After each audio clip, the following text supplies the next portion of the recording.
Chapter 1151. Zhenhua's lips twitched as he turned to Mu Chen. So this is how you teach your disciple. Forging is an art. How could you allow him to become such a violent blacksmith? Mu Chen chuckled. You have to admit that his violent methods are very effective, aren't they? He's making up for his shortcomings in technique and experience with his own unique advantages. You can only commend him for being extremely intelligent in the way he goes about his forging. The blood sacrifice that he offered earlier was a preparatory measure for the subsequent stages of his forging. Indeed, Mu Chen was right. Tang Wuling had already made preparations for the rest of this forging process during his blood sacrifice. The main effect of the blood sacrifice was its ability to perfectly fuse his own bloodline power with the gold water consonants, and that was an extremely important opportunity. Tang Wuling wasn't at an 8th rank blacksmith yet, but through this type of method, the effect of the soul refinement he completed was far superior even to that completed by the average 8th rank blacksmith. To put it in simpler terms, he was treating his gold water consonants as a part of himself during this forging process. The gold water consonants that he forged was perfectly integrated with his own golden dragon king bloodline, thereby bestowing upon the metal some of the special characteristics of his bloodline. As such, it could be said that Tang Wuling was giving the metal a part of himself while also bestowing intelligence upon it. As such, his synergy with this piece of metal would be heightened, and of course, it could only ever be used by him. Tang Wuling had already formulated this plan when he first caught sight of this piece of gold water consonants, and he was merely enacting his plan now. His initially heavy and rapid hammer blows gradually became more gentle, and as he kneaded his own golden dragon king aura into the piece of metal, Tang Wuling became completely immersed in his communication with the gold water consonants. The gold water consonants was like an extremely adorable and energetic newborn baby, and it continued to grow in response to Tang Wuling's forging and injections of energy. From an infant, it grew to become a child, then a young boy, and finally a young man. In the end, Tang Wuling was even struck by the feeling that he and this piece of gold water consonants were one and the same. They were connected by bloodline, and there was nothing separating the two of them. The scales on his body gradually began to undergo a transformation, and specks of light emerged from his joints. His body also began to grow taller and broader as he released his dragon moon battle armor. His aura swelled once again, and the great beast-like aura fluctuations erupting from his body struck even Zhenhua and Mu Chen with a slight sense of asphyxiation. He had truly grown up and was now a force to be reckoned with. As his shimmering gold and heavy silver hammers fell for the final time, an elated cry suddenly rang out. In the next instant, the piece of gold water consonants swayed before transforming into a miniature golden dragon and rising up into the air. It then flew directly over to Tang Wuling before fusing with his suit of battle armor. Immediately thereafter, scintillating light erupted from Tang Wuling's suit of battle armor, and the dragon patterns on its surface took on a glittering and translucent quality, as if a layer of enamel had appeared over it. As a result, the dragon patterns were made to look more lifelike, and it was as if they had truly sprung to life. The suit of battle armor even began to squirm in a gentle manner, presenting quite a peculiar sight to behold. There was no extravagant release of aura or spectacular light effects, but both Zhenhua and Mu Chen knew that Tang Wuling had succeeded. He had completed soul refinement. The gold water consonants had even become directly connected with his heart and mind as soon as soul refinement was completed, and only then was it able to immediately fuse into his body and his battle armor to do what he needed it to do the most. Even though Tang Wuling hadn't begun forging his suit of 3-word battle armor, the gold water consonants had already begun to enhance his current suit of 2-word battle armor, thereby forging a stronger foundation for when he decided to progress toward a suit of 3-word battle armor. Can you do that? Mu Chen nudged Zhenhua in a provocative manner. Zhenhua harumphed coldly. I can definitely replicate this if I were to offer a blood sacrifice as well, but there's no point for me to do that. Mu Chen chuckled. Stop trying to argue. I know you better than anyone else. At the very least, you couldn't achieve this back when you were an 8th rank Saint blacksmith, right? It's always been my belief that if one wants to become the best divine blacksmith, they have to possess exemplary forging skills, but also power in equal measure. Wuling holds advantages that you don't possess, so you can expect him to surpass you any day now. Ha ha ha. Zhenhua immediately flared up with rage. What are you acting all smug for? The gold water consonants was given to him by me. What have you given him? You're not even qualified to be his teacher. If you ask me, Wuling should become my disciple. Oh. Sounds like you're losing your cool. Mu Chen chuckled. If you can convince him to become your disciple, then go ahead. I definitely won't do anything to stop you. However, I trust that Wuling is one who respects the importance of his teachers. Humph, you merely hit the jackpot and discovered him before I could. Let's get out of here and leave him to meditate in peace. Zhenhua turned and strode out of the forging room as he spoke. Mu Chen glanced at Tang Wuling, who was standing in front of the forging bench with his eyes closed, and a gratified smile appeared on his face before he followed Zhenhua out of the room. Tang Wuling was currently completely oblivious to what was transpiring in the outside world, as he had completely immersed himself in sensing the changes that had taken place within his dragon moon battle armor following the infusion of the gold water consonants. As expected of one of the most premium types of uncommon metals in this world, following its soul refinement, it could no longer just be considered as a catalyst. At this moment, his dragon moon battle armor was constantly undergoing evolution, just like Goldstone when it had first begun to evolve in response to his power. The dragon moon battle armor already had a very high harmony rate, but under the influence of the gold water consonants, there were minute defects that were being rectified in a subtle manner. In particular, following so many major battles, the suit of battle armor had inevitably incurred some damage, yet all of those damaged areas were slowly being repaired by the gold water consonants. The entire suit of battle armor seemed to have softened as if it had been calcined, thereby allowing it to be molded and enhanced as the gold water consonants saw fit. After an indeterminate period of time, the transformation that his suit of battle armor was undergoing finally ceased. However, his dragon moon battle armor had now lost its original luster, and even the scales on it had become quite indistinct. Tang Wuling opened his eyes and inspected his own suit of battle armor, and as opposed to being alarmed by these changes, he was very elated. He knew that these were signs that his suit of battle armor was now prepared to progress to the 3-word level. Of course, due to the fact that it had entered this basal state, he wouldn't be able to use this suit of battle armor before it was elevated to the 3-word level. As such, it was a good idea for him to take this opportunity and make that significant stride. The development of soul tools had already made it very difficult for an individual's power to influence an entire battlefield, but individual power was still the foundation to everything. After all, no matter how powerful soul tools had become, divine-grade mecha pilots and 4-word battle armor masters still stood at the pinnacle of the entire continent. In the example of the Atlas Douluo, if he had turned his back on Shrek Academy and was determined to escape, no one would have been able to stop him. Even a Godslayer missile would have only been able to kill him if it had been detonated right next to him. Seeing as this opportunity had arisen, he would be remiss not to capitalize on it. With that in mind, Tang Wuling dialed a number on his soul communicator. Yakshu, I'm going into seclusion in the Blacksmith Association headquarters for a while. During this time, you can take everyone to familiarize them with Heaven Dou City, as well as the neighboring cities. Long Yakshu didn't inquire about why Tang Wuling was choosing to go into seclusion at a time like this. She merely replied in a calm voice. All right. Tang Wuling was being made more and more aware of just how important Long Yakshu was. Her presence truly had saved him a lot of trouble. Yakshu, ask my senior disciple brother to come to the Blacksmith Association as well. Tang Wuling continued. Sure. Long Yakshu's reply was still a very simple and concise one. Tang Wuling withdrew his suit of battle armor before emerging from the forging room and arriving at Zhenhua's office. Zhenhua and Mu Chen were both waiting for him, and as soon as he walked in, Mu Chen turned to him with a smile on his face. How do you feel? Tang Wuling nodded and replied, thank you for providing me with this opportunity, Uncle Teacher. Gold water consonants truly is a priceless treasure. Zhenhua grumbled. Humph, not only did you take my gold water consonants, this shameless teacher of yours is constantly provoking me. I've been good to you, haven't I, Wuling? How about you become my disciple instead of his? You've reached a stage where he can't teach you much anyway. You have to find yourself a better teacher so you can continue to improve. An awkward look immediately appeared on Tang Wuling's face. Uncle Teacher, a teacher is like a father figure. I can't just. Mu Chen turned to Zhenhua with a smug expression. You see. Zhenhua harumphed. You two are a pair of stubborn idiots. Wuling, I suggest you stay here for a while. Forging that piece of gold water consonants should have been a very educational experience for you, but in reality, you were only able to complete soul refinement on it through a somewhat non-replicable gimmick. Even so, I'm sure that this process has given you a deeper understanding of soul refinement. As such, you should stay here, so Mu Chen, and I can offer you our guidance. I'm sure that you'll have a very good chance of reaching the 8th rank within 3 months at most. This was already very high praise from Zhenhua, and he hadn't been of this opinion prior to witnessing Tang Wuling's forging. However, after discovering that Tang Wuling's spiritual power had already reached the spirit domain realm, he knew that there was nothing that could stop him from reaching the 8th rank. As such, it was naturally best for him to take that step forward as soon as possible. Chapter 1152. Tang Wuling smiled and said, I was just going to propose to stay here for a while longer. The gold water consonance is already fused into my suit of 2-word battle armor, and I want to take this opportunity to forge the base for my suit of 3-word battle armor. Zhenhua's expression changed slightly upon hearing this. You want to progress to the 3-word battle armor master level? I guess it's about time you did that. You've already become a soul sage, right? Tang Wuling nodded in response. Despite the fact that they had already guessed this, Zhenhua and Mu Chen were still quite stunned to hear this notion being confirmed, and they couldn't help but exchange a shocked glance. Mu Chen couldn't help but exclaim, as expected of a little monster from Shrek Academy. Our projections are struggling to keep up with the rate of your development. Zhenhua asked, I know a few 9th rank mega makers. Do you want me to ask them to assist you in the construction of your 3-word battle armor? Only after the core circuits were carved would Tang Wuling truly attain a suit of 3-word battle armor. However, Tang Wuling shook his head in response. There's no need for that. I have friends who are high-grade mega makers, and they'll help you complete the construction process. Tang Wuling's battle armor had been designed by Du Yue, and the construction had always been taken care of by Yuan and Yui and the others, just as all of his friends' suits of battle armor had been forged by him. They were a single entity, and they were assisting one another and better familiarizing themselves with each other in the process. As their captain, Tang Wuling had absolute trust in his friends, which was why he was going to entrust his friends with these tasks. In the past, Du Yue had completed the designs for his suit of 3-word battle armor, and at the time, she had been unable to design suits of 4-word battle armor. As for what path he was going to take to attain his suit of 4-word battle armor in the future, that was something that Tang Wuling hadn't put too much consideration into, as that would only be a relevant issue once he reached at least the title Douluo level. For now, his suits of battle armor had to be constructed by his friends. All right.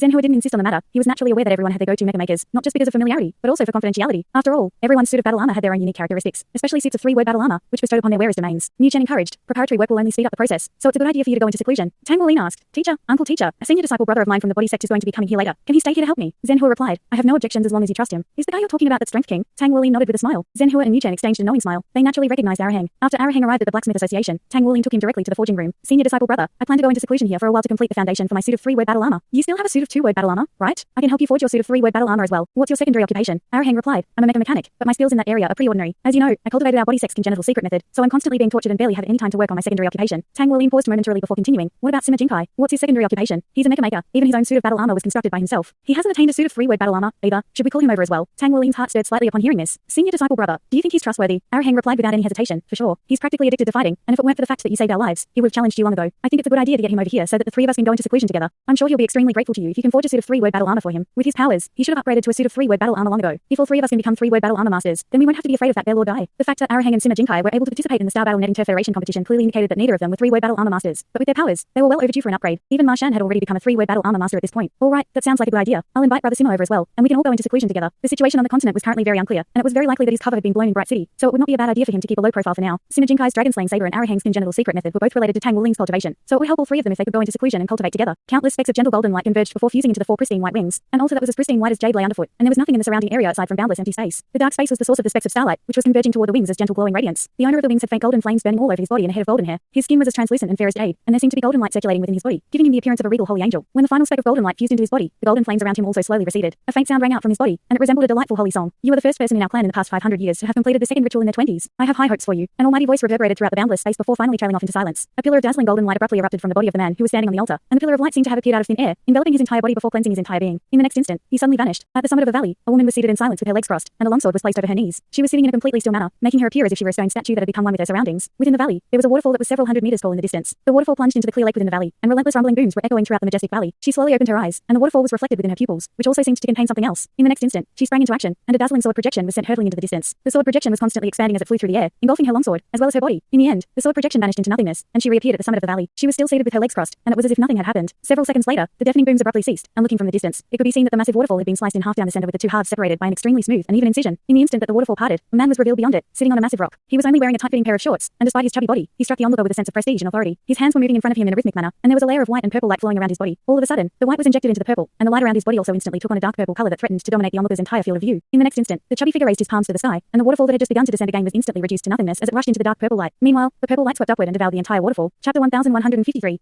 Disappear, reappear, disappear again, then reappear once again. He was like the monarch of the night, constantly flashing through the darkness. He enjoyed this feeling of traversing through space, of soaring in a completely free and uninhibited manner. That's right, he had finally made a breakthrough to that level. Space could no longer restrict him, and he had finally also found his own path. He was going to be a spatial traveler, but also a guardian of space. His daggers were merely keys that granted him access to this world, yet they weren't his true martial soul. He was the space-time dragon, a being that was a manifestation of an overlap of light and shadow that only appeared during every violent transition in space and time. He was the loneliest traveler of the dragon clan, and he was once the shadow guardian of the dragon god. His powers were extremely unpredictable, yet in his eyes, there was only a single figure, one that seemed to stand as a pillar between heaven and earth. Even though he was staring up space, she remained completely unmoved, and she seemed to be sensing the changes taking place within the space around her. He couldn't approach her carelessly as she possessed the ability to tear open space. She seemed to have always been the bane of his existence, even when it came to the abilities. Ever since that battle, her divine clairvortex fists had become more and more fearsome, and it was as if she had attained the ability to stir up heaven and earth. What was even more terrifying was that her aura had become darker and darker, and if she were to adopt her fallen angel form, she would become far more powerful than the realm of her cultivation rank. Thus, the 2 of them maintained a delicate balance, and neither of them attacked first. They were both far too familiar with one another, and neither of them dared to do anything that could reveal a weakness to the other. A faint smile appeared on her face. After reaching the soul sage level, he had truly become more powerful. Rays of starlight descended from above, shining down upon a certain figure like a shower of shooting stars. She merely stood on the spot, and those streaks of starlight shone down upon the long staff in her hand. She had already been here for a very, very long time, to the extent that even she didn't know know how long she had been here for. All she knew was that she had become a soul sage, and it was as if all of the stars in the sky had become part of her body. While she had become the blessed child of starlight, she wasn't even completely sure where her seventh soul ring had come from.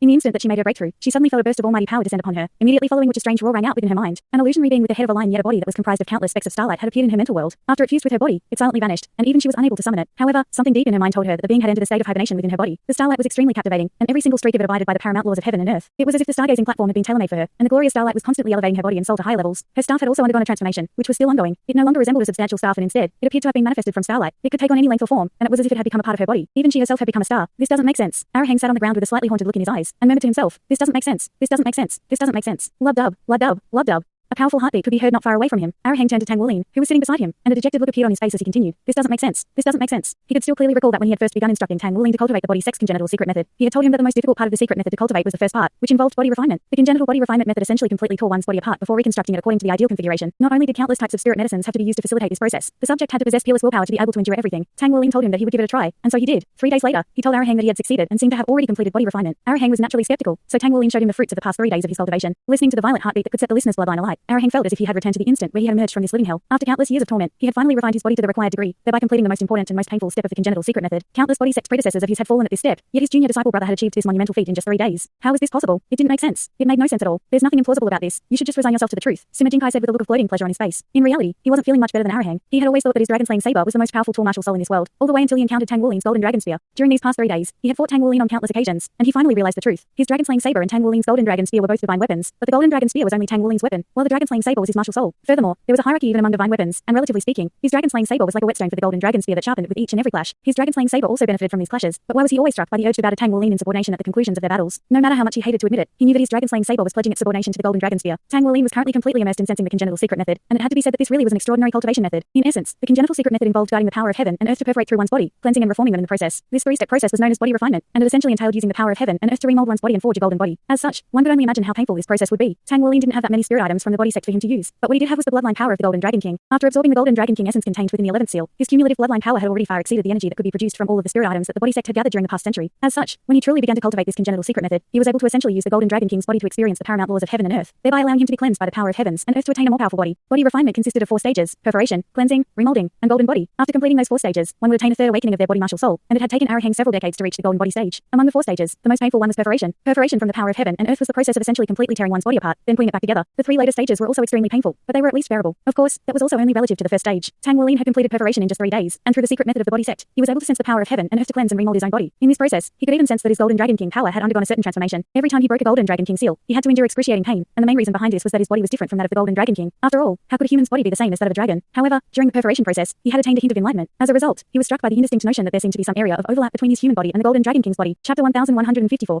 Tang Wuling was one of the best students that Shrek Academy had to offer, and there was no other entity in this world that had a greater knowledge base of martial souls than Shrek Academy did. As such, the first thought that occurred to him was that after soul beasts were cultivated to the great beast level, they could adopt human forms. However, even in their human forms, they could still draw upon their enormous strength, and their human bodies could still bear this strength. It was undoubtedly the case that the golden dragon king was a being that was far superior to the average great beast, so it was definitely also able to manifest a human form. In that case, what would its bodily structure be like after it adopted its human form? With that thought as a premise, Tang Wuling was struck by a sense of enlightenment. He could make use of the perforation process to ascertain how to make his body better equipped to handle such enormous exogenous power. As such, his skeletal structure was constantly adjusting itself, and his muscles, blood, and meridians were also undergoing subtle enhancements. Through cultivating the body sex congenital secret method, he could adjust his body toward its perfect form. Even he hadn't thought that the body sex congenital secret method would assist him to such a great extent. Just the first perforation stage was able to adjust his body and significantly enhance his bodily abilities. Now that he was able to unleash his golden dragon true body, he could familiarize himself with the golden dragon king's bodily structure after he adopted that form. In doing so, he would be able to experience how the golden dragon king stored and used its energy, then use the body sex congenital secret method to adjust his own body to better resemble that of the golden dragon king. After ascertaining this path, the congenital secret method that Tang Wuling was cultivating had already become an ability that was unique to him, rather than the original congenital secret method of the body sect. What Arahang was frustrated about was that during the perforation process, not only was Tang Wuling not displaying any signs of pain, he was even smiling from time to time. This world was so unfair. Where was the justice? Thus, one day passed by after another. Tang Wuling forged in the morning, cultivated the body sex congenital secret method in the afternoon, and sparred with Arahang and Sima Jinkai at night. All of his days were spent in a busy manner, and he contacted the Blood Dragon Squad every week to inquire about their experiences and observations from visiting the areas near Heaven Dou City. Even though he didn't ask her to do so, Long Yakshu had already paid a visit to the original side of Shrek City, and she had sent him some information and photos surrounding her trip there. The current Shrek City had already become a massive lake that was more than 10 times the size of the original Sea God's Lake. The lake encompassed virtually the entire former area of Shrek City, and its diameter was too massive for one to see from one side to the other. The government had named this the Sea God's Lake, rather than Lake Shrek, and this was clearly in an attempt to gradually make the general public forget about the existence of Shrek Academy and Shrek City. This wasn't something that could be accomplished in just a day or two, but all of the major powers were undoubtedly working toward that collective goal. Since the destruction of Shrek Academy, there had been many voices on all sides proposing the revival of the Academy, but none of those voices had amounted to anything thus far. After all, no matter how powerful Shrek academy had once been. It was still an academy. The alumni of the academy naturally held it in high regard, but the issue was that following their graduations, they now all belonged to different powers, so before they did anything, they had to take into account the potential reactions from the powers that they belonged to. As such, no matter how furious or grief-stricken they were, all of them were bogged down by too many societal responsibilities to do anything. This was why Tang Wuling had always been aware that if he wanted to revive Shrek Academy, then a leader would have to rise up to unite everyone. Only then would all of the alumni of Shrek Academy all over the continent be united under a single banner. But it was also undoubtedly the case that this leader would become public enemy number one in the eyes of all of the major powers. Clang.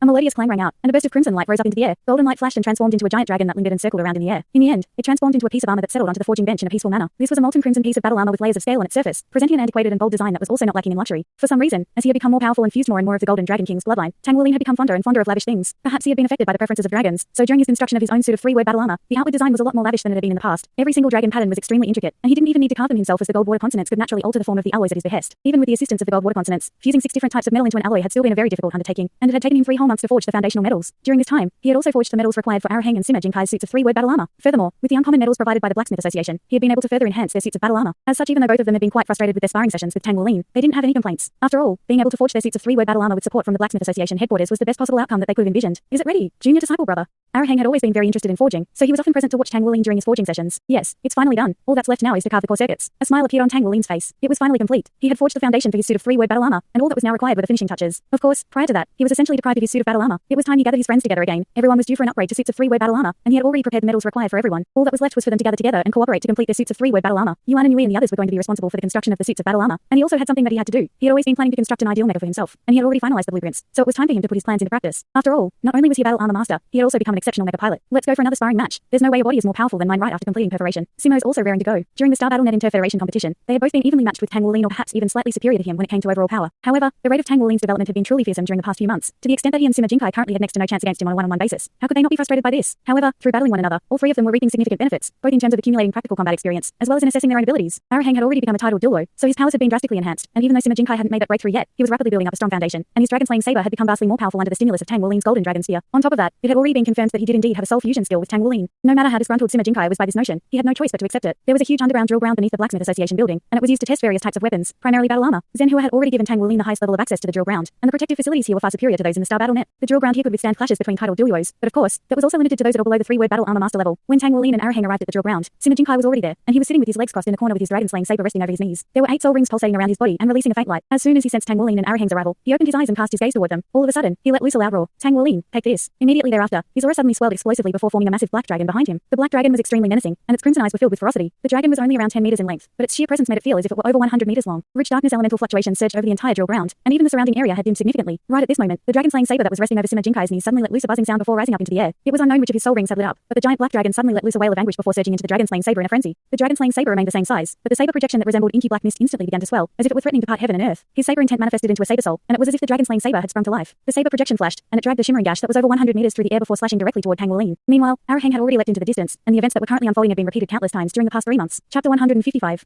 After encountering Tang Wuling's golden dragon spear, the power of Sima Jinkai's dragon-slaying saber had improved at a drastic rate, and he felt as if he were improving virtually every single day. However, at the same time, his dragon-slaying saber was also becoming closer and closer with Tang Wuling's golden dragon spear. In the face of this terrifying saber projection that was imbued with the power of a dragon, Tang Wuling remained completely unfazed. His eyes abruptly lit up, and he let loose a loud cry. Roar! A massive golden dragon head suddenly appeared, and it was as if he had transformed into a golden dragon himself. His golden dragon roar was combined with his dragon smite to produce a devastating attack that instantly shrank the saber projection down to only around half of its original size. Immediately thereafter, a burst of golden light appeared before flying through the air like lightning, and all of a sudden, countless bursts of dazzling golden light combined as one, converging toward the inky black saber projection as it struck the golden spear projection. A crisp clang rang out, and the deafening dragon's roar triggered a fierce energy storm within the drill ground. Tang Wuling had already attained perfect mastery of his fury of the masses, and even back at the conclusion of the Star Battle Net competition, he had already attained an inkling of a spear soul. Following his battle against the powerful beings of the abyssal plane with the assistance from the plane of power of the Douluo continent, he managed to attain a complete spear soul, and that was how he had been able to invent his path of regal domination and all or nothing. During the past few months of sparring with Arahang and Sima Jinkai, his spear soul had been well and truly established, and his spear techniques had reached an extraordinary level. He was able to use fury of the masses as if it were an extension of his own body, and even though it wasn't quite as powerful as the fury of the masses that old Tang had demonstrated to him, it was undeniable that he had completely mastered it. Golden light punctured through the air before piercing into the black saber projection. The dragon-slaying saber began to emit an incessant ringing sound, and the spear soul imbued within the fury of the masses was threatening to detach the giant black dragon from the dragon-slaying saber. Right at this moment, the black dragon's crimson eye suddenly turned golden in color, and the dragon-slaying saber's aura also instantly changed drastically. The violent aura of slaughter and ferocity suddenly became more placid, and its vicious nature instantly faded, only to be replaced by an indescribable sense of paramount might. Tang Wuling and Sima Jinkai's bodies shuddered in unison, and a loud cry of elation rang out from Tang Wuling's golden dragon spear. It then transformed into a real golden dragon that revolved around the dragon-slaying saber. Meanwhile, all of the light on the surface of the dragon-slaying saber suddenly crumbled, and it abruptly rose up into the air as a burst of scintillating golden light. The saber expanded in size once again, and a strange scene appeared between Tang Wuling and Sima Jinkai. This was a giant dragon with 9 colored light emanating from its entire body. Its peerless might struck even Tang Wuling and Sima Jinkai with a sense of asphyxiation, and the latter almost instantly knelt down and lowered his head to the ground. Tang Wuling was still standing on the spot, but aside from the enormous pressure, he was also sensing an indescribable intimacy toward this giant dragon. My horn shall form the law-enforcing blade, and it shall slay all heinous dragons and sever all injustices. From this day forth, the law-enforcing saber of the dragon clan will be born, and heaven and earth must be parted to celebrate its arrival. The giant dragon suddenly shrank down to a humanoid figure wearing a long 9-colored robe. However, his facial features were obscured, and the giant golden blade fell into his grasp fast before he abruptly slashed it toward the heavens. A burst of golden light erupted into the air, and the sky was instantly halved with the sun, moon, and stars on one side, while the other side was completely devoid of light. All of a sudden, the roars of countless dragons rang out throughout heaven and earth, as if there were tens of thousands of giant dragons expressing their utmost reverence. The dragon horn had been forged into the law-enforcing saber, and all dragons were subject to its judgment. Dragon God, you've become far too conceited. Are you plotting to destroy the entire divine realm? A sharp voice suddenly rang out from all directions. Immediately thereafter, a dark green figure appeared out of thin air, not far away from the nine-colored figure. The voice was extremely high-pitched and uncomfortable to listen to. This is an internal affair of our dragon clan. How does it have anything to do with you? The dragon god asked in a cold voice. The dark green figure chuckled coldly in response. You're the monarch of the dragon clan, the paramount ruler over all of the beasts of the divine realm. Yet you've created this divine weapon from your dragon horn, which can be regrown. Are you trying to create an endless supply of divine weapons to fuel a rebellion against the divine realm? The divine realm committee has sent me here to warn you to restrain yourself. The dragon god immediately burst into condescending laughter. I am the king of all beasts and beast gods alike. Who are you to issue warnings to me? If the committee wants to tell me something, then get the god kings to come to me in person. A junior like you has no right to speak to me in such a rude manner. If you don't leave now, you'll become the first victim of my law-enforcing blade. You'll regret this, insolent dragon god. I'm here as a representative of the divine realm committee. The dark green figure seemed to have become enraged. What a joke. When has the divine realm committee ever issued an order to me through a lowly god like you? They've always sent a god king to communicate with me in person. The gods and us beast gods have always coexisted in harmony, and the Yaksha like you has no place here. Piss off. The dragon god let loose a thunderous roar, and the dark green figure instantly flew away as a streak of green light as if it had been targeted by some kind of fearsome power. The dragon god raised the giant golden saber in his hand in the air. All evildoers, all liars, and all disloyal traitors will be slain by this blade. The nine-colored figure suddenly expanded to the point where he stood like a pillar between heaven and earth. The giant golden saber in his hand also began to glow with boundless dazzling radiance. Tang Wuolin looked on in a stunned manner, and it was clear to him that these scenes depicted the origin story of the dragon-slaying saber. In the instant that the nine-colored figure swelled to the apex of its stature, Tang Wuolin discovered that he was suddenly able to clearly see his eyes. The dragon god's eyes were as clear as water without any impurities, and they seemed to contain the entire world alongside dazzling nine-colored divine light. What an unfathomably powerful being. The dragon god seemed to have aimed a meaningful glance at Tang Wuolin before the image suddenly crumbled before surging into the huge golden saber. It was also right at this moment that Sima Jinkai suddenly raised his head up from the ground and let loose a thunderous roar to the heavens. Bursts of golden light abruptly erupted from within his body, and the dazzling light pierced through his skin and his orifices. In that instant, it was as if his body had been completely destroyed. His skin was peeling off incessantly, and his clothes had been reduced to dust, leaving only a shimmering golden body. In the next instant, golden light flashed, and he rose up into the air. The final remnants of the dragon god's image faded, and all that was left was the golden figure, which had risen up into the air to combine as one with the huge golden dragon-slaying saber. What appeared to be a scintillating golden sun had also suddenly appeared above the drill ground, and under the radiance of this golden light, Tang Wuolin could also clearly sense that something extra seemed to have appeared within his body. His golden dragon spear began to vibrate incessantly while emitting a ringing sound that resembled grief-stricken sobs, but also cries of elation. Its complex emotions were also influencing Tang Wuolin's emotions, and he was suddenly struck by a sense of enlightenment. The war that had taken place between the beast gods led by the dragon god and the human gods most likely wasn't as simple as he had imagined it to be. There were most likely hidden details behind all of this. Otherwise, why had the beast gods turned on the entire divine realm, to the extent that they were hunted down to extinction? Just how complex were the hidden circumstances behind this monumental war? Arahang had already been completely rooted to the spot. What he had witnessed was different from what Tang Wuolin had seen. Instead of witnessing the scenes depicting the dragon god, what he saw was that following Tang Wuolin and Sima Jinkai's clash, dazzling golden light had erupted, and the dragon-slaying saber had suddenly expanded drastically in size. Immediately thereafter, golden light had erupted from Sima Jinkai's entire body, transforming him into a golden man that rose up into the air before becoming one with the dragon-slaying saber. This was undoubtedly the sign of a breakthrough, but he had never heard of any other soul master experiencing the same situation in their breakthrough. It felt as if Sima Jinkai had essentially sacrificed himself to elevate the dragon-slaying saber. Chapter 1156.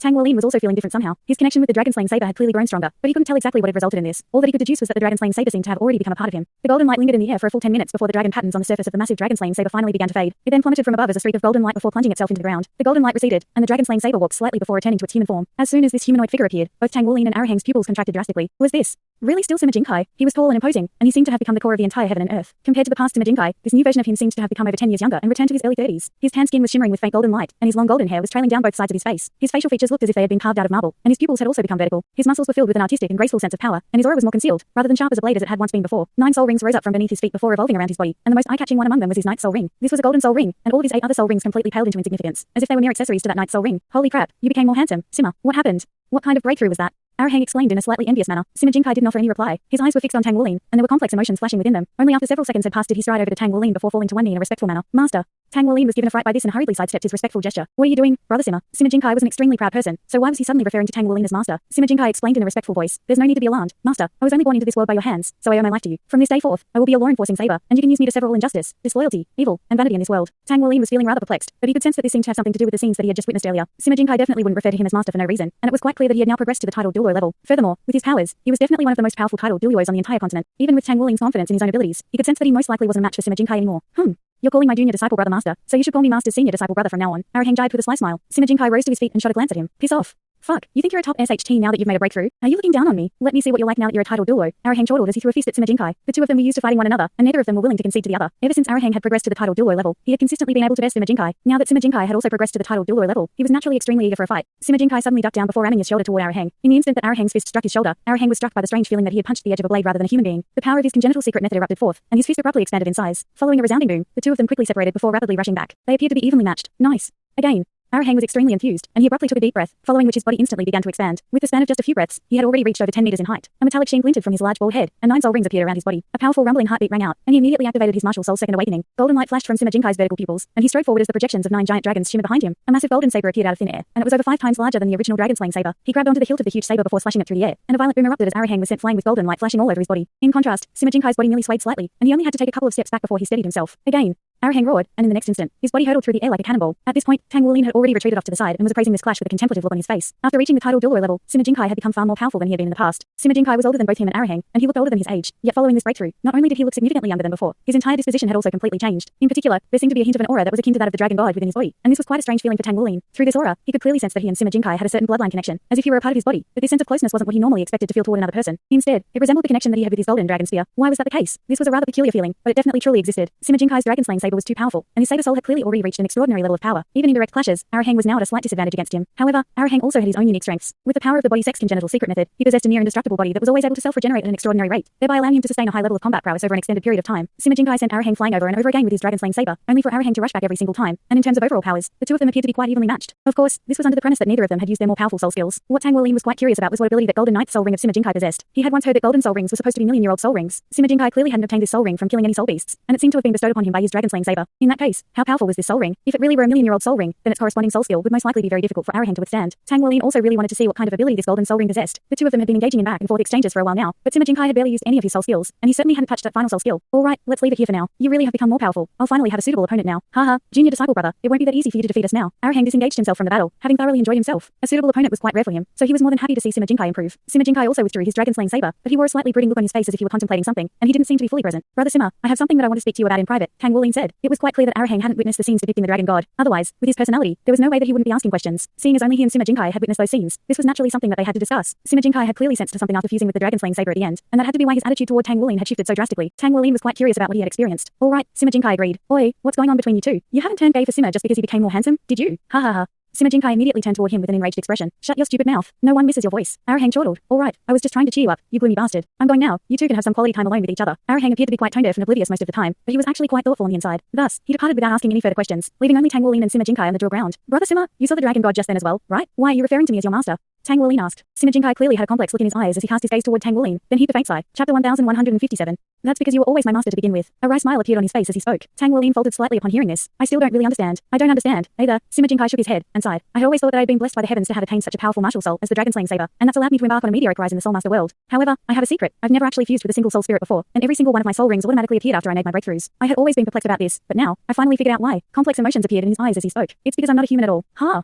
Tang Wuling praised him in a stunned manner, and exclaimed, You're not a human. Sima Jinkai closed his eyes in an anguished manner. He had been stuck at the pinnacle of the soul Douluo level for far too long, so making this breakthrough should have had him riding on cloud 9, but after making this breakthrough, he regretted everything. If he had a choice, he would rather continue to be the ignorant soul Douluo that he once was. At the very least, he would be oblivious to some things, such as the fact that he wasn't a human. However, it was already too late. He had already made a breakthrough, and he had naturally been made aware of everything as a result. In reality, if it weren't for tidal Douluo, perhaps he would have remained a soul Douluo for the rest of his life. He had only made this breakthrough through a vast stroke of fortune, and this fortune had been brought to him by Tang Wuling. I am the dragon-slaying saber, Sima Jinkai said in a bitter voice. Tang Wuling was no less befuddled than before. What do you mean? You're the dragon-slaying saber, Sima Jinkai explained. That's right, I'm not a human. I am the dragon-slaying saber, or in other words, I'm the saber soul of the dragon-slaying saber. You saw everything just now. The dragon-slaying saber is a divine weapon that was crafted from the dragon's god's horn. It's the law-enforcing blade of the dragon clan, and all dragons who have committed heinous crimes must face the wrath of the dragon-slaying saber. As soon as I fused with the dragon-slaying saber just now, I received a massive influx of information. This is information left behind on the dragon-slaying saber by the will of the dragon god, and it's made me aware of many things that I'm going to tell you about now. Tang Wuling's heart was filled with curiosity. What did the dragon god tell you? Sima Jinkai replied in a grim voice. Massive unrest erupted in the divine realm, and the dragon god led all of the beast gods on a war against the human gods, a war which resulted in a crashing defeat. Only in his final moments did the dragon god realize that he had been swindled and taken advantage of by snide beings who were plotting against him. The dragon god was once the king of all beast gods, and he was the most powerful being in the entire divine realm. In a one-on-one battle, even the godly monarchs of the divine realm community wouldn't be able to match him. However, it was exactly due to his astonishing power that he also developed a strong sense of pride, to the point of arrogance. Those who were plotting against him took advantage of that pride to sow dissension between the beast and human gods, thereby resulting in the tragic war of the divine realm. In the end, the human gods had greater numbers and overall power, so the dragon god was felled. Only in the instant before his demise did he realize the mistakes he'd made. However, the dragon god is the most powerful deity, after all, so even following his demise, he didn't completely die. Instead, his power split into two parts to form the golden dragon king and the silver dragon king. At that time, he had already developed remorse over his own actions. His overly inflated ego had resulted in a war that should have never taken place, and it also led to the demise of all beast gods, as well as the fall of the dragon clan. Prior to his death, he injected his final memories into the law-enforcing saber of the dragon clan and held it onto the Douluo continent, where it hibernated for many years.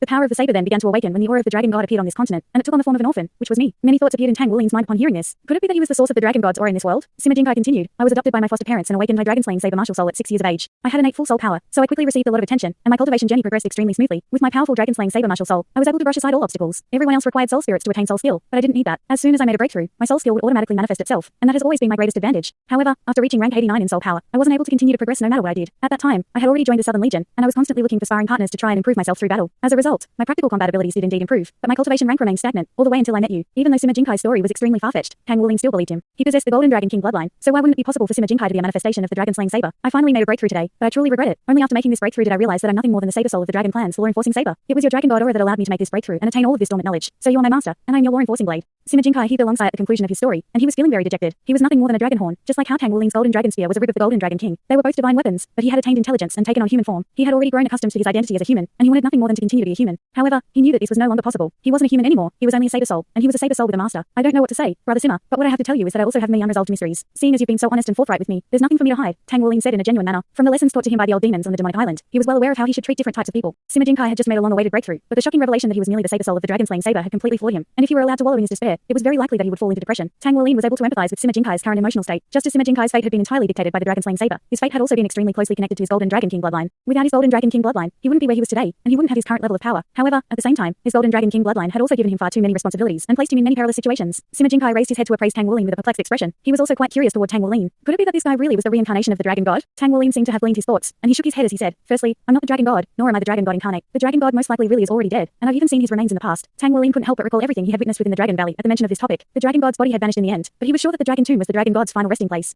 I was only an ordinary human, but in contrast with your situation, I had parents, so I wasn't an orphan. When I was a child, I was very mundane. I awakened my martial soul at 6 years old, but it was only the trash martial soul, Blue Silvergrass. At the time, I really thought that I wouldn't be able to become the soul master and mecha pilot that I had dreamed of becoming. The only silver lining on that dark cloud was that as my martial soul was awakened, I also attained soul power. At the time, even my parents thought that it would be impossible for me to pursue the path of becoming a soul master, but I was still determined to give it a try. I began to learn forging at 6, and the only reason for that was because I wanted to earn some money to buy a cheap soul spirit for myself when my soul power reached the 10th rank. Sima Jinkai's expression changed slightly upon hearing this. All he saw was the almighty Golden Dragon King that had won both disciplines of the Star Battle.net Inter-Federation competition, and he didn't think that Tang Wuling would have had such a troubled past. It seemed that Tang Wuling's cultivation path had been far more arduous than his own. I worked myself into the ground every single day in order to save up enough money, so can you imagine my despair when I ended up purchasing a defective soul spirit? Chapter 1158. Even though many years had already passed since then, Tang Wuling was still struck by a sense of bitterness whenever he thought back to those dark days. I forged with all my effort every day for 3 whole years. Layers upon layers of calluses accumulated over my hands, and I popped one blister after another, only to work through the pain. I finally saved up enough money, but in exchange for my painstaking efforts, I received a defective soul spirit. On that day, I cried like a heartbroken little boy I was, and I refused to listen to any words of encouragement or optimism. All I could think of at the time was how unfair the heavens had been to me, and questioned why I was always afflicted by the worst-case scenarios. After I shed my tears and got over my pain, I still chose to fuse with it. Even though it was a defective soul spirit, I refused to give up. I wanted to become a powerful soul master, and even if I were destined to fail, I had to give it my all. Thus, I fused with my first soul spirit. It was very weak, and it gave me the weakest spell skill, but from that day forth, I finally became a true soul master. After that, I suddenly discovered that there was another type of power within my body. I had a dream that I had 18 seals within my body, behind each of which was a powerful burst of energy. When the first seal was broken, the energy contained within it integrated itself with my body, and it was such a painful experience that I wanted to die. However, I endured the ordeal in the end, and my body began to evolve. I attained far greater strength than my peers, as well as abilities that were unique to me. Only after a long time did I figure out that this was power stemming from a Golden Dragon King bloodline, and that the 18 seals within my body seemed to be sealing away the power of the Golden Dragon King. After the Dragon God was slain in the Divine Realm, he was divided into the Golden Dragon King and the Silver Dragon King, and I seem to have inherited the power of the Golden Dragon King. I don't know why it's in my body, but it's always helped me become more powerful while also posing a constant threat to my life. Each successive Golden Dragon King seal contained more fearsome power than the previous one, and every seal that was broken was like a trial of life and death for me. Behind the enormous power that I attained was the terrifying possibility that I could be destroyed at any moment.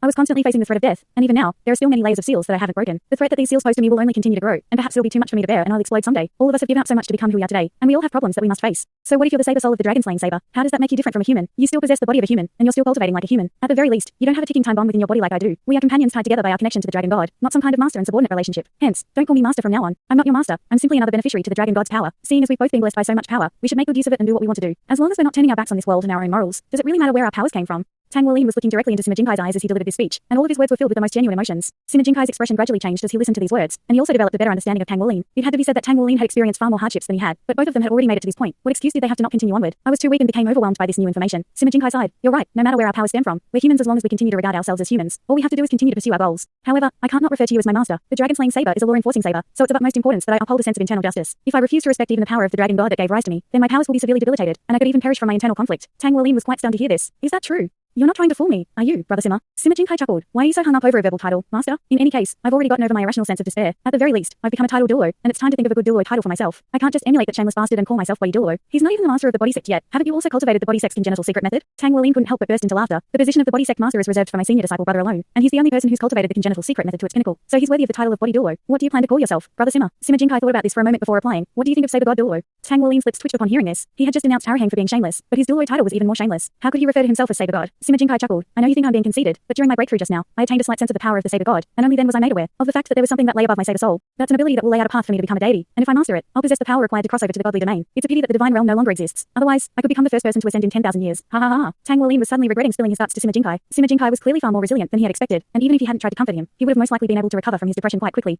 It seemed that he simply wasn't the type of person who was capable of wallowing in pessimism for too long. All right, you can be called Saber God Douluo. Then, Tang Wuolin sighed in a resigned manner. Sima Jinkai immediately burst into hearty laughter. I'm going to tell that stupid boy right now. Saber God Douluo Sima Jinkai sounds much more badass than body Douluo Arahang. Ha ha ha ha. Tang Wuolin was left feeling rather speechless. A thought then suddenly occurred to him, and he hurriedly said, Wait, Brother Sima, before you go, can you tell me what your ninth soul skill is? I'm very curious about what kind of soul skill that golden soul ring gave you. A slightly peculiar look appeared on Sima Jinkai's face upon hearing this. This soul skill actually belongs to the dragon god rather than myself, so I can't even use it. You have to be the one to use it, but I can sense that you're currently not powerful enough to do so. Only after you reach the title Douluo level will you be able to use my ninth soul skill. But even before that, our soul fusion skill will definitely have become more powerful. From now on, I'm your law-enforcing saber, and when we fuse, you should be able to draw upon a wisp of the dragon god's power. In all honesty, Tang Wuolin was somewhat averse to this soul fusion skill he had with Sima Jinkai. Perhaps this was because his soul fusion skill with Gyuna was so spectacular. Thankfully, he didn't have to embrace Sima Jinkai to activate this soul fusion skill. Otherwise, he'd rather never use it again. Chapter 1159. Alright, I have to go and find that stupid baldy so he doesn't get too full of himself. You should take some time to relax as well. Master, you've packed your schedule way too tightly during the past few months. I will. Tang Wuolin looked on as Sima Jinkai departed, and after everything that had just transpired, he was struck by the rare urge to take a day off from cultivation. After exiting the drill ground, a thought suddenly occurred to him, and he dialed a number on his soul communicator. Yakshu, can you accompany me to the Sea God's Lake? Sure. Ever since Long Yakshu had become the vice captain of his Blood Dragon squad, she had developed a signature way of talking that was clipped and concise. Long Yakshu drove her soul car to the entrance of the Blacksmith Association, where she picked up the disguised Tang Wuolin, then drove out of Heaven Dou City. The car traveled onto the highway and set off for the original site of Shrek City. Following Shrek City's destruction, the Federation had constructed a few more highways around the current Sea God's Lake, which were also connected to some important places within the Spirit Pagoda headquarters. The highway that they were currently traveling on was one that led straight toward the Spirit Pagoda. Father, this is really good. You should have some too.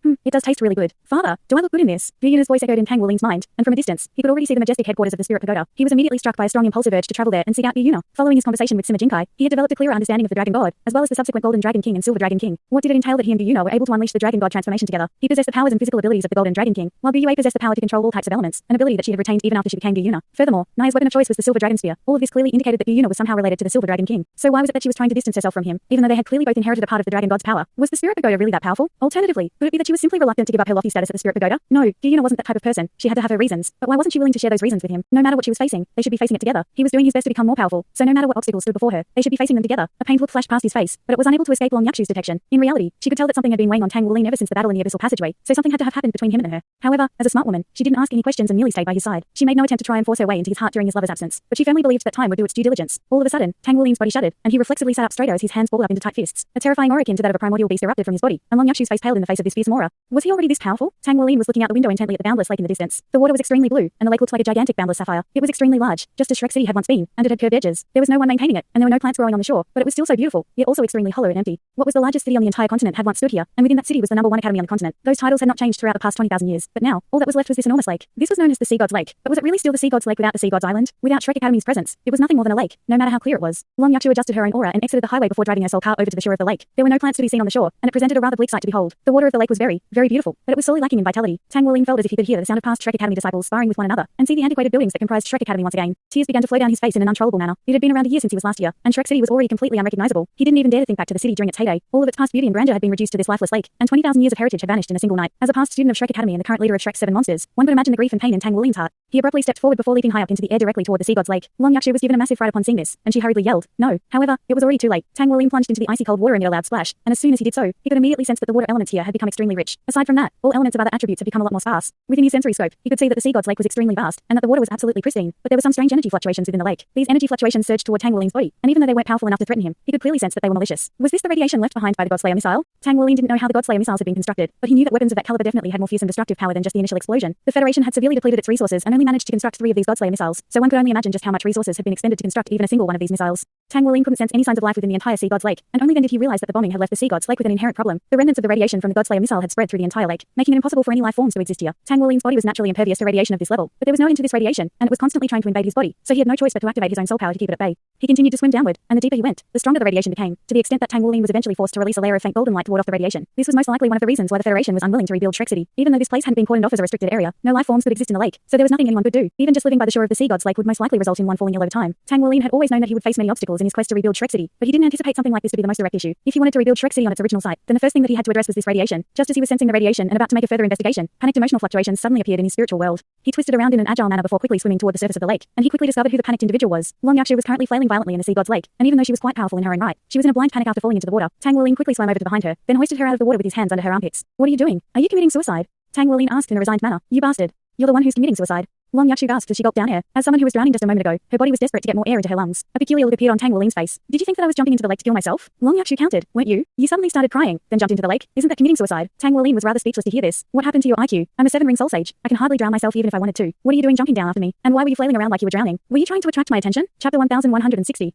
You. Long Yakshu was extremely furious and indignant as she yelled. I wasn't trying to attract your attention. I can't swim. Indeed, she had lived all her life on a snowy mountain, so it only made sense that she couldn't swim. In her desperation to save Tang Wulin, she had forgotten about her own inability to swim and also jumped into the lake. Only in the instant before she hit the water did she recall the fact that she couldn't even swim, upon which she began to flail in a panicked manner. She attempted to activate her own soul power to help her struggle out of the water, but water was completely formless, so the more she struggled, the more prone she became to drowning. In her blind panic, she was forced to gulp down quite a few mouthfuls of water, and the more she struggled, the more panicked she became. A wry smile appeared on Tang Wulin's face. Are you not a two-word battle armor master? Didn't it occur to you that you could use your wings to fly?